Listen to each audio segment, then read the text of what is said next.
When I was 14 years old, I joined a chess club, and I thought the best way to improve would be to buy an opening theory book on the Sicilian defense, which was more than 300 pages, and I just tried to memorize the entire book.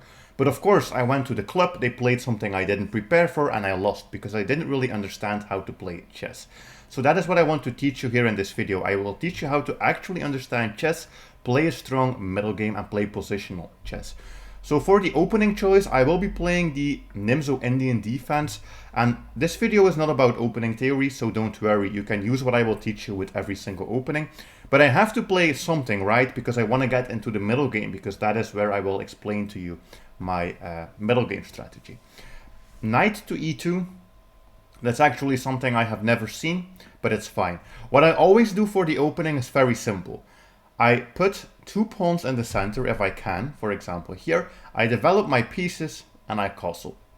Literally the most simple basic opening principles. I always do this no matter what opening I play. They are attacking my bishop, and a very common mistake that beginner players would make here, a positional mistake, would be to give away your bishop for the knight. Because in general, you don't want to give away a bishop for a knight, unless if you have a very closed position. Which means if there are a bunch of pawns in the center and they are locked and there is no way that they are going to change or open up. But here they might open up in the future, so I don't want to do this. Instead, I will just be dropping back my bishop. And you might think that this looks completely crazy. We are moving the same piece twice in the opening stage of the game. But I have recently studied some Magnus Carlsen games as well, and this is also what he does. He keeps moving around his pieces, waiting for his opponents to make positional mistakes, and then he punishes them. So you don't have to worry about something like this. You can just move your same piece twice.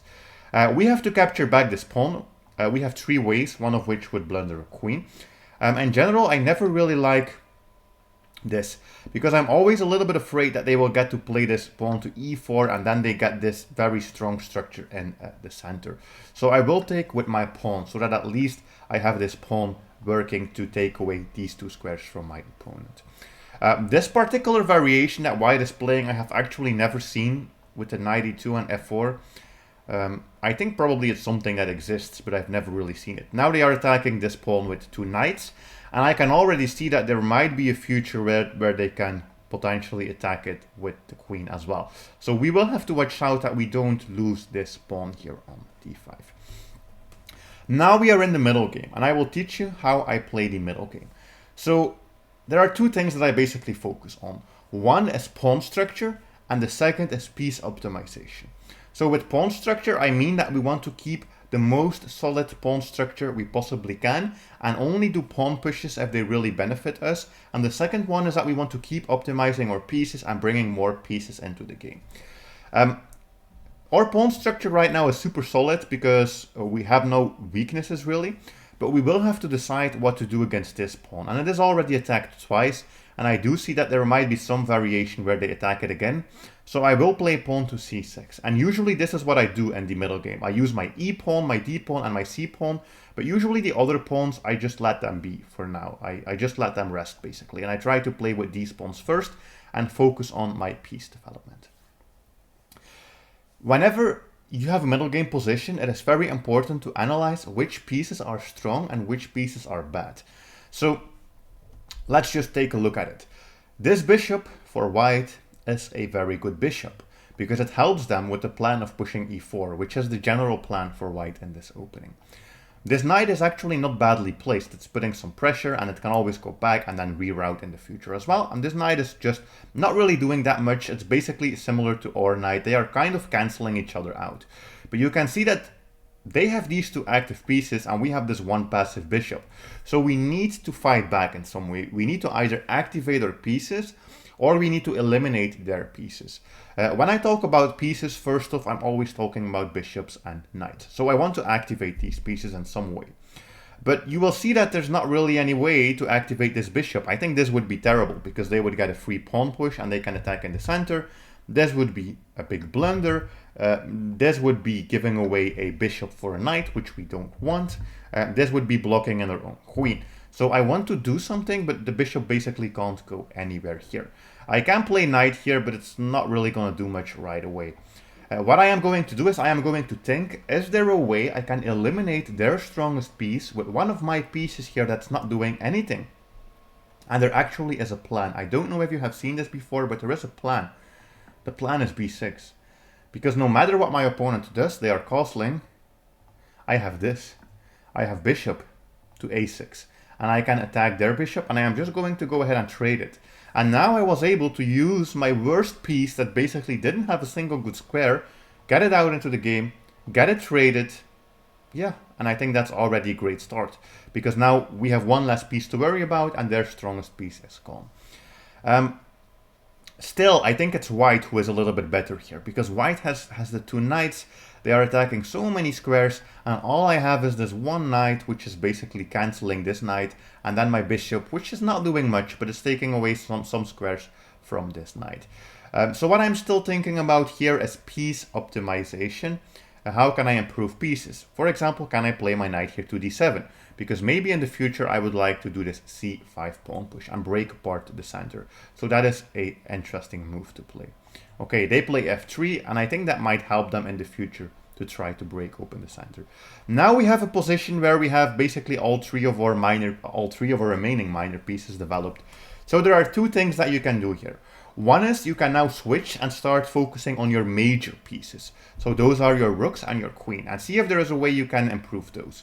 So for example, a move like queen to c7, slightly improving the queen, rook to e8, slightly improving the rook, maybe rook to c8. Those are the types of moves that you can think about next, focusing on your major pieces.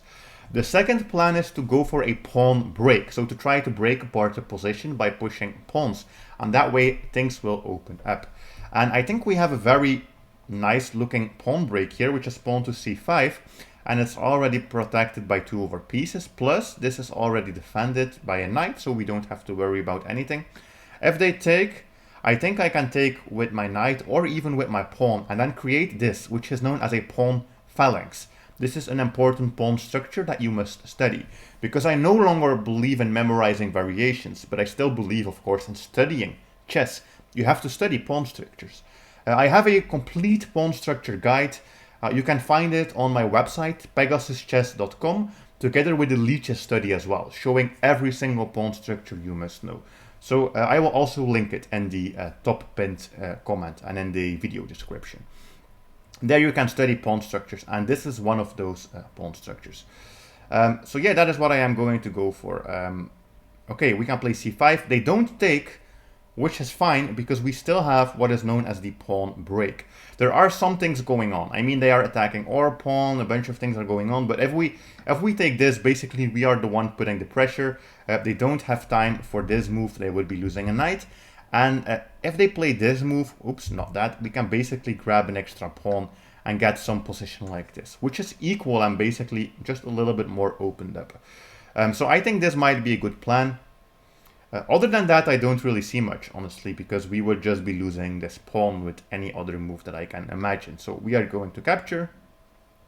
Okay, they capture back. This pawn is attacked twice. It's only defended once. Yeah, that's not great. We will need to fix that. The only way to fix that is by moving this knight. So I will have to move it. And the only square I can move it is here to b8, so that we have two pieces protecting. I don't know if there was ever a queen b3 plan for my opponent. Maybe trying to put three pieces here.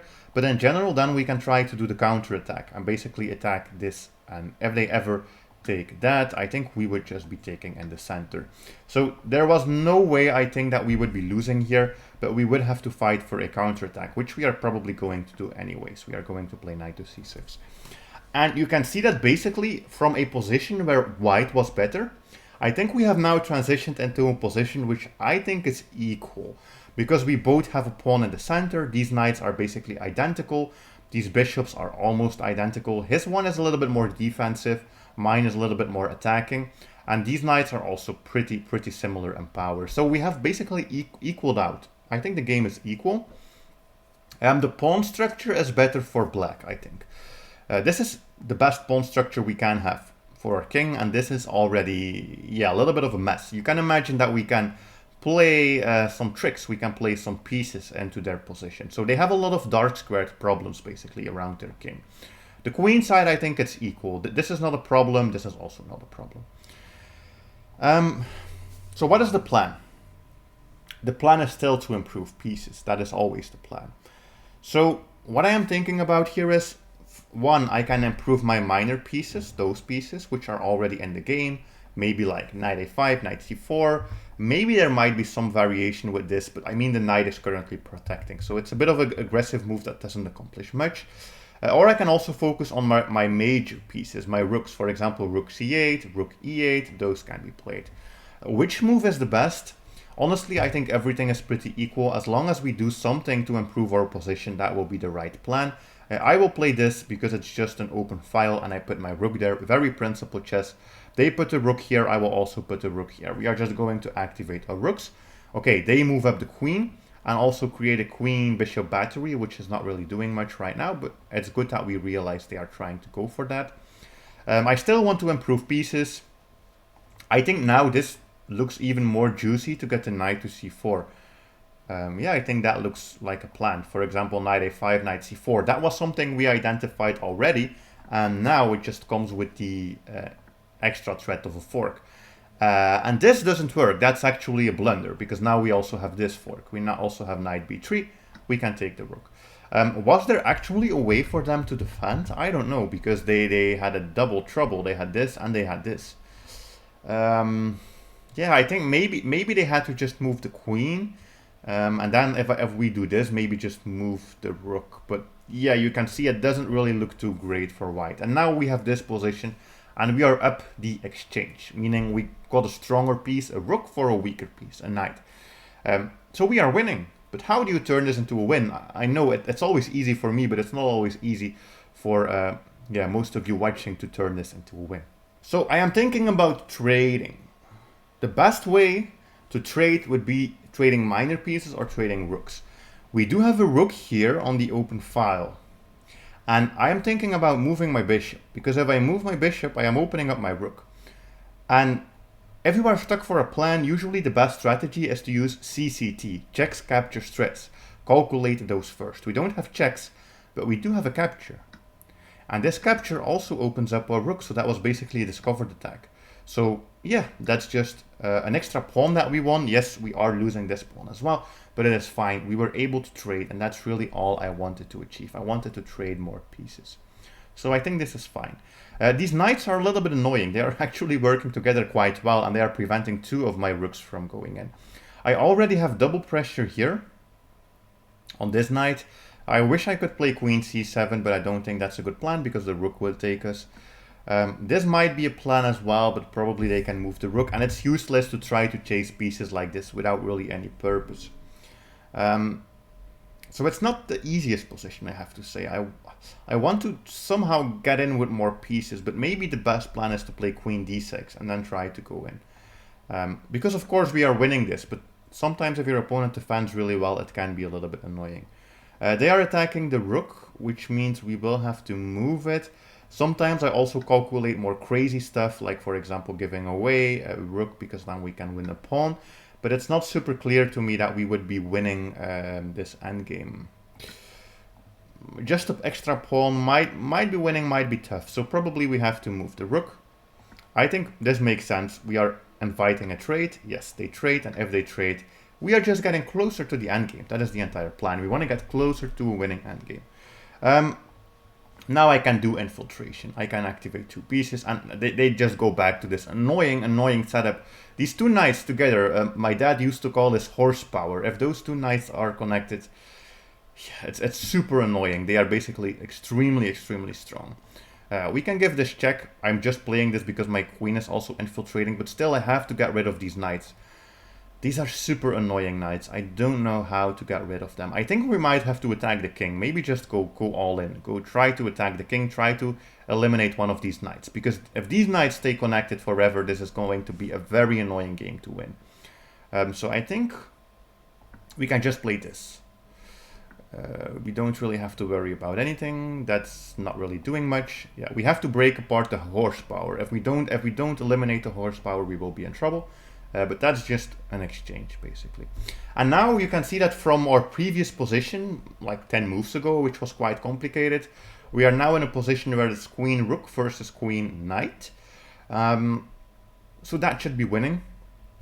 I actually think they might have captured this on the previous move, but then we were going to capture that as well. I didn't calculate that deeply. I should play maybe a little bit more slow, but it's still fine. But now we have to watch out a little bit because this pawn is hanging. So maybe just rook d8. It's a simple move. It's just protecting. Okay, and they attack us. They are actually pretty good with these knights, always playing very annoyingly. The next plan would be to take apart these pawns, because if we can take apart these pawns, then we can start pushing and we can maybe make a queen. The best way would be to double up against one of these, probably against this one. But first we have to move the queen, so I will just move the queen, put some pressure as well. Okay. It's not really any way for me to attack that one. They are actually playing incredible defense. But I do see one way we can potentially trade, which is rook e8 again.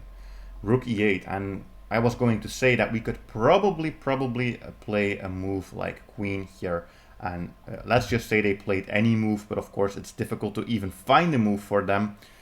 Let's just say this, for example. We could have probably just tried to trade.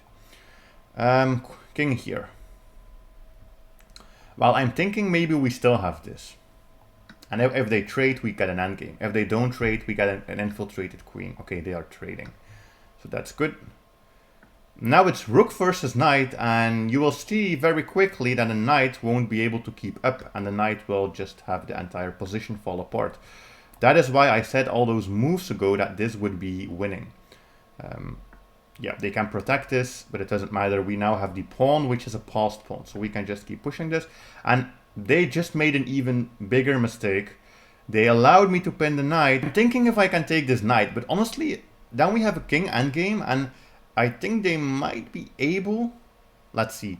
If we take, push, they are able to protect, so it doesn't work. I think the best plan will be to just push the pawn. I think now we can take the knight, because their king is too far away. Yeah, we can just take the knight. And we can basically get a queen. Yes, they also have a bunch of pawns, but it doesn't matter. How do you win an endgame like this? It should be super easy, because the queen is so powerful. First of all, probably you can just give a bunch of checks and win material. Like you can attack multiple pawns, and they will always only have the option to protect one of them. So you can basically win a lot of pawns, you can do pins, you can do a bunch of things. I'm going to try to see if there's a funny way I can win the final pawn, but I don't see it immediately. Maybe this might be a plan. Then we have a check on f6, or we just go to f6, we win the pawn. Yeah, and I'm not really worried about this. You can win this anyways. I just have to watch out for stalemate. You can win this anyways, but the funny thing is, of course, you can just give away the queen, and yeah, now you just have the extra pawns, and you can just start pushing them. I think, honestly, I could have even just pushed the one pawn. They will go here, and I will give them this check, and they are basically losing, because no matter what they do, I will be able to keep going. I actually think I have to activate my king, or maybe I can even push. No, I actually had to activate my king. I should have activated the king earlier, but let's just play the king. And then, of course, this should be an easy endgame. Yeah. We just have to watch out once they get to the back rank that we don't stalemate. For example, this would be stalemate, but this will be a queen.